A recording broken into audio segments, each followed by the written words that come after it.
Pour débuter cette conversation, je vous propose que l'on repose quelques bases sur ce qu'est la santé mentale. L'OMS donne la définition suivante et la définit comme un état de bien-être qui permet à chacun de réaliser son potentiel et de faire face aux difficultés normales de la vie, de travailler avec succès de manière productive et d'être en mesure d'apporter une contribution à la communauté. Donc cette définition pose un petit peu l'état de l'art de ce qu'est la santé mentale et de comment on doit l'interpréter. Chez Humans Matter, donc, comme je vous le disais tout à l'heure en introduction, cela fait maintenant quelques mois qu'on anime une campagne autour de la santé mentale avec plusieurs événements, Human in Motion et Human Share, où on a discuté de cette notion. Et nous avons retenu une définition assez clé, qui est la suivante, qui a émergé de ces différentes interventions. La santé mentale est une ressource essentielle qui, dans un contexte de travail, permet aux collaborateurs de se réaliser. Et il est également important d'en prendre soin, au même titre qu'on va prendre soin de sa santé physique. On s'est également rendu compte, durant ces différents événements, que ce sujet de la santé mentale peut être assez clivant, voire même tabou chez certaines personnes ou dans certaines organisations, parce que parfois associé à des dimensions pathologiques.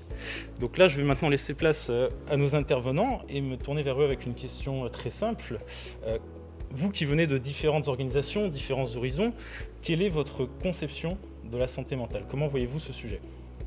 J'utilise ce micro-là. Oui. Alors c'est vrai que la santé mentale, c'est quelque chose qui, quand on le dit comme ça peut faire un peu peur, et notamment dans l'entreprise. Donc moi, la santé mentale, je la définirais comme effectivement une forme d'équilibre interne au sein de, à l'intérieur de soi, avec vraiment une capacité de l'individu à vivre toutes les émotions. C'est-à-dire que c'est vraiment cette capacité à vivre toutes les émotions qu'on peut ressentir, qu'elles soient émotions positives ou négatives, comme l'angoisse, la colère, etc. Enfin, c'est vraiment cette capacité à vivre la totalité. Parce que finalement, la santé mentale, c'est pas être dans un monde rose, être tout le temps bien. C'est vraiment avoir cette capacité à vivre ces émotions, à pouvoir assumer et traverser tous ces états émotionnels, qu'ils soient positifs ou négatifs. Merci pour cette première définition, Alexa. Écoute, on a une définition très proche, Alexa, de ce qu'est la santé mentale. C'est au final une sorte d'équilibre psychique, en fait, est lié aussi finalement à tout ce qu'on vit, justement, de positif et de négatif. Et donc plus on va vivre et ressentir, parce qu'il y a aussi une question de perception par rapport à ce qu'on vit, on peut percevoir de différentes manières, et donc plus on va percevoir du coup ce qu'on vit de façon positive, et plus on va avoir un meilleur équilibre psychique.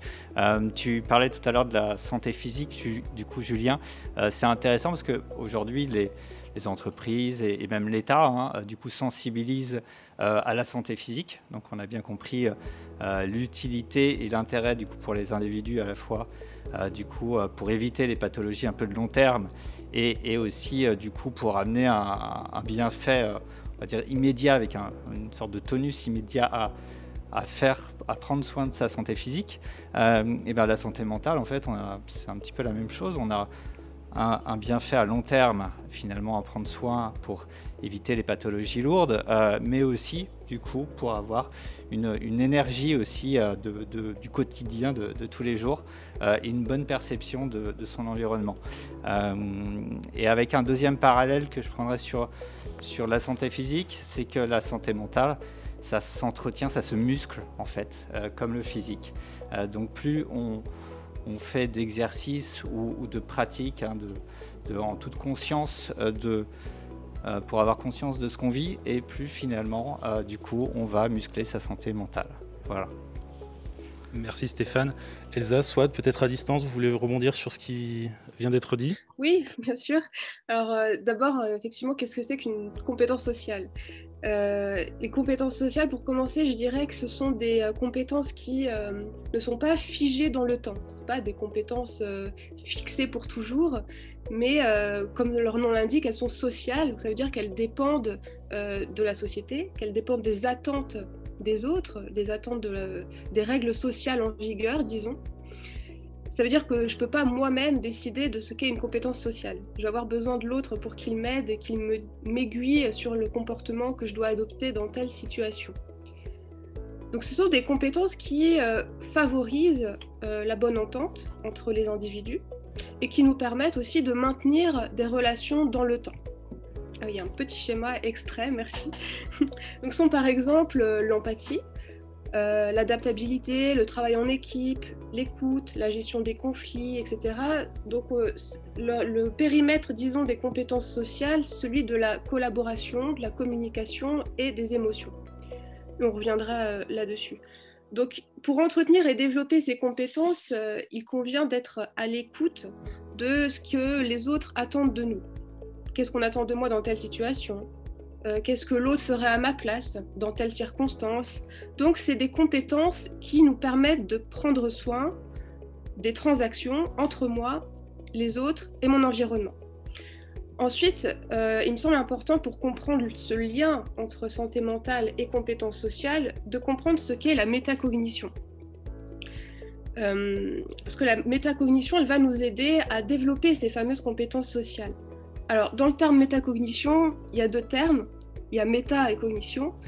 Méta, ça veut dire en gros la prise de hauteur. C'est pas le nouveau nom de Facebook, c'est ce qui appartient à un niveau supérieur, disons. Et le mot cognition, de façon très générale, c'est, on peut dire, l'ensemble des processus mentaux qui nous permettent de connaître ou d'apprendre. Donc, si on lit les deux, métacognition et cognition, c'est poser un regard réflexif sur notre cognition. C'est donc apprendre à connaître le fonctionnement de la cognition de l'espèce humaine en général, mais aussi de la mienne.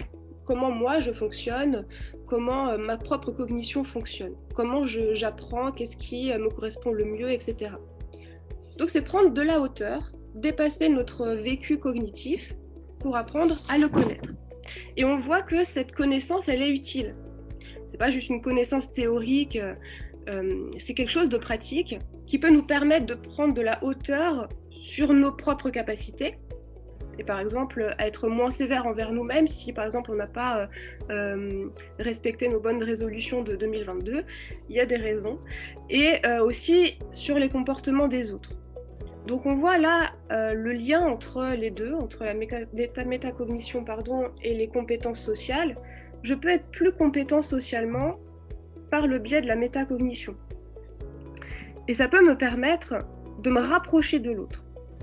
De me rapprocher de l'autre pour mieux le comprendre, mieux le soutenir et mieux me sentir perçu. C'est ce qu'on voit là sur le petit schéma, le soutien social perçu, qui n'est pas en fait un soutien social, disons, effectif.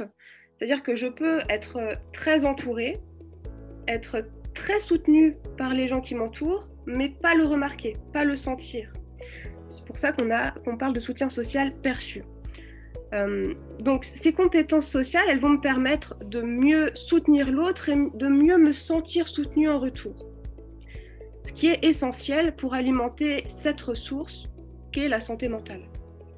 Si je ne me sens pas soutenue, il y a peu de chances pour que je m'intéresse à l'autre, que je m'investisse, que ce soit dans une relation ou dans un projet, etc. Donc peu de chances en fait pour que je m'épanouisse, ce qui est pourtant l'un des signes d'une bonne santé mentale, comme on l'a dit tout à l'heure. Donc pour résumer, les compétences sociales, elles sont utiles pour prendre soin de la santé mentale, car si je ne suis pas en mesure d'être en interaction, ou on le verra plus tard en transaction avec l'autre et avec l'environnement, de collaborer avec lui, de le comprendre, d'être en empathie, etc., alors je ne peux pas connaître cet état de bien-être qui me permet de réaliser mon potentiel, de travailler avec succès, d'apporter une contribution à la communauté. Là, je reprends les termes de la définition de l'OMS. Donc, si je m'isole, si je ne développe pas ces compétences qui me permettent d'être en interaction avec l'autre, alors je ne prends pas soin de la santé mentale.